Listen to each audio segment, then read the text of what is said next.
Morning student, I am Mrs. Veenu, Assistant Professor, Department of Psychology, MM Mahila College, Ara.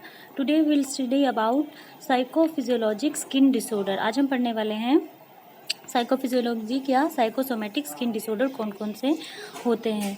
साइकोफिजियोलॉजिक skin disorder यानी कि त्वचा से संबंधित रोग, वे रोग जो कि स्किन से रिलेटेड रहते हैं, लेकिन उन स्किन डिसऑर्डर के पीछे का जो रीज़न होगा वो कैसा होगा, वो मनोवैज्ञानिक होगा, साइकोलॉजिकल होगा। बहुत से साइकेट्रिस्ट और साइकोलॉजिस्ट ने भी इस बात को एग्री किया है कि जो इमोशनल रिएक्शंस होते हैं उनकी झलक कहीं ना कहीं हमारी स्किन से झलक जाती है, त्वचा से झलकती है। जैसे कि जब व्यक्ति बहुत लज्जित होता है या शर्मा जाता है तो उसके चेहरे पर उस एक इस तरीके की एक लालिमा सी झलकती है, चेहरे पर दिखाई दे जाता है। जैसे कहते हैं ना कि वो शर्म से लाल हो गया, तो यानी कि स्किन में कुछ ऐसे चेंजेस आते हैं जिसकी वजह से जो स्किन का अपीयरेंस है वो बदलता है। जैसे कि बहुत अधिक डर की अवस्था में अगर व्यक्ति होता है तो उसकी स्किन में छोटी छोटी कैपिलरीज होती है, उन कैपिलरीज से जो ब्लड होता है वो निकल जाता है, बाहर चला जाता है, जिसकी वजह से जो त्वचा होती है वो सूखी हुई सी नज़र आती है। ऐसा लगता है जैसे कि व्यक्ति के चेहरे की हवाएं सी उड़ गई हों। तो जो भी इमोशंस होते हैं हमारे, वो कहीं ना कहीं हमारे स्किन में भी झलकते हैं। जैसे कि रोंगटे खड़े हो जाना, हम कोई ऐसी चीज़ देखते हैं, कोई हमने ऐसा नज़ारा देखा तो उसको देख करके हमारी जो स्किन है उसके ऊपर जो हेयर्स होते हैं वो एकदम खड़े हो जाते हैं। तो क्यों? उस एक इमोशनल चीज़ का, एक इमोशनल इवेंट का ये रिस्पॉन्स हुआ कि जो हमारे स्किन है उस पर रोंगटे खड़े हो गए। यानी कि वही बात हो गई कि जो स्किन है, स्किन हमारे इमोशंस को कहीं ना कहीं एक्सप्रेस करती है। जो स्किन में जो ब्लड वेसल्स होती हैं बहुत छोटी छोटी, उनका कंट्रोल और रेगुलेशन ऑटोनोमिक नर्व सिस्टम से होता है।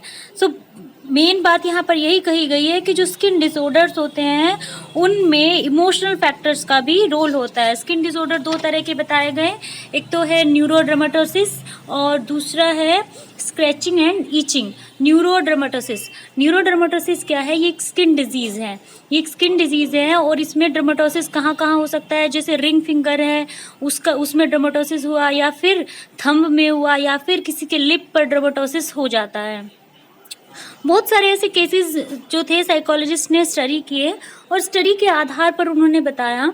जैसे एक लेडी थी, उसकी जो रिंग फिंगर थी उसमें डर्मेटोसिस हुआ और उस फिंगर में क्या हुआ कि जहाँ उसने रिंग पहनी हुई थी उसके आसपास की त्वचा में स्वेलिंग आ गई, रेड हो गई और फफोंदे जैसे पड़ गए। तो डॉक्टर्स ने ये सोचा कि इस रिंग के नीचे शायद गंदगी जमा हो गई और उसकी वजह से ऐसा हुआ। फिर उस फिंगर में से उस रिंग को निकाल करके दूसरी फिंगर में पहना दिया गया और फिर ये ऑब्जर्व किया गया कि दूसरी फिंगर में कुछ नहीं हुआ। अगर वो जो डर्मेटोसिस के सिम्टम नज़र आए थे, अगर वो सिर्फ गंदगी की वजह से होते तो दूसरी फिंगर में भी होने चाहिए थे, लेकिन ऐसा नहीं हुआ। तो जब उसको साइकोलॉजिकली उसको एनालिसिस किया गया तो ये पाया गया कि उस महिला की शादी एक ऐसे व्यक्ति के साथ तय कर दी गई थी जिसको कि वो पसंद नहीं करती थी, वो उस शादी को करना नहीं चाहती थी। तो उसकी वजह से क्या हुआ, उसका उस इमोशनल स्ट्रेस, उस इमोशनल फीलिंग की वजह से कि वो ये नहीं चाहती थी और उसकी इच्छा के विरुद्ध उसकी शादी किसी ऐसे व्यक्ति से कर दी गई है जिसको वो नहीं चाह रही है। तो उसका परिणाम क्या हुआ कि वो एक फिजिकल सिम्टम, एक स्किन डिजीज के रूप में उभर कर आया। तो इस स्किन डिसऑर्डर का रीज़न क्या हुआ? इस स्किन डिसऑर्डर का रीज़न साइकोलॉजिकल हुआ।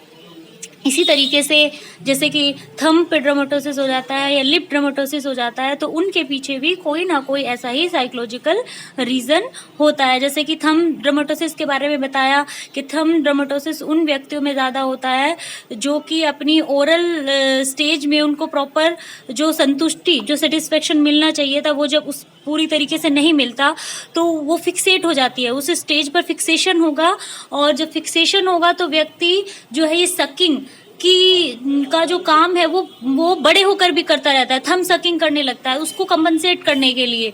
जो उसकी नीड उस समय पर ओरल स्टेज पर पूरी होनी चाहिए थी लेकिन नहीं हुई, तो उसको कंपनसेट करने के लिए वो क्या करता है कि वो बड़े होकर भी थम सकिंग करता है, लेकिन समाज सोसाइटी उसको अच्छा नहीं मानती थम सकिंग को। तो वो उससे बचने के लिए अपने हाथ को में नोचता रहता है, खरोचता रहता है और उसके थंब में डर्मेटोसिस के सिम्टम डेवलप हो जाते हैं ताकि वो उसको ना अपने माउथ में डाल सके। तो उसके पीछे भी एक साइकोलॉजिकल रीज़न हुआ। तो जो न्यूरोडर्मेटोसिस की प्रॉब्लम है जो स्किन से रिलेटेड होती है, इसका कारण बताया गया कि मनोवैज्ञानिक कारण होता है जिसकी वजह से शारीरिक सिम्टम के रूप में नज़र आता है, और ये स्किन डिसऑर्डर के रूप में वो जो इमोशनल स्ट्रेस, एंग्जाइटी, ट्रॉमा जो भी है वो फिजिकल सिम्टम के रूप में, स्किन डिसऑर्डर के रूप में उभर कर आया। अब हम आगे बात करते हैं स्क्रैचिंग एंड इचिंग। स्क्रैचिंग और ईचिंग होता है कि खरोचते रहना, खुजलाते रहना। तो बहुत से साइकोलॉजिस्ट ने इसको स्टडी किया और बताया कि ये जो खुजलाने और खरोचने की टेंडेंसी होती है इसके पीछे कहीं ना कहीं साइकोलॉजिकल रीज़न है। किस्कर ने एक स्टडी की और बताया कि जो लोग ज़्यादा अग्रेसिव होते हैं, जो ज़्यादा जिनमें अग्रेशन होता है लेकिन वो उसको शो नहीं कर पाते, तो वो डिस्प्लेस हो जाता है। कहाँ पर डिस्प्लेस होता है? वो स्क्रैचिंग और ईचिंग के रूप में डिस्प्लेस होता है। जब व्यक्ति दूसरों के प्रति अपने एग्रेशन को नहीं दिखा पाता तो इस एग्रेशन को वो डिस्प्लेस कर देता है और वो ज़्यादा एक्सप्रेस करता है खुजलाने और खरोचने की टेंडेंसी को। तो इस तरीके से हम देखते हैं कि स्किन डिसऑर्डर के पीछे भी साइकोलॉजिकल रीज़न होते हैं, और इन विकृतियों में डर्मेटोसिस जो है वो सर्वप्रधान है, यानी कि डर्मेटोसिस ज़्यादा होता है। अगर व्यक्ति किसी इमोशनल स्ट्रेस, इमोशनल ट्रॉमा में है तो उसको न्यूरोडर्मेटोसिस या स्क्रैचिंग एंड ईचिंग की प्रॉब्लम इनकलकेट उसमें होती है, उसको डेवलप हो जाती है ये, और इसके पीछे का रीज़न शारीरिक न होकर मनोवैज्ञानिक होता है। तो इसी को साइकोफिजियोलॉजिक या साइकोसोमेटिक स्किन डिसऑर्डर का नाम दिया जाता है। सो आई होप कि आपको ये समझ आया होगा। Thank you.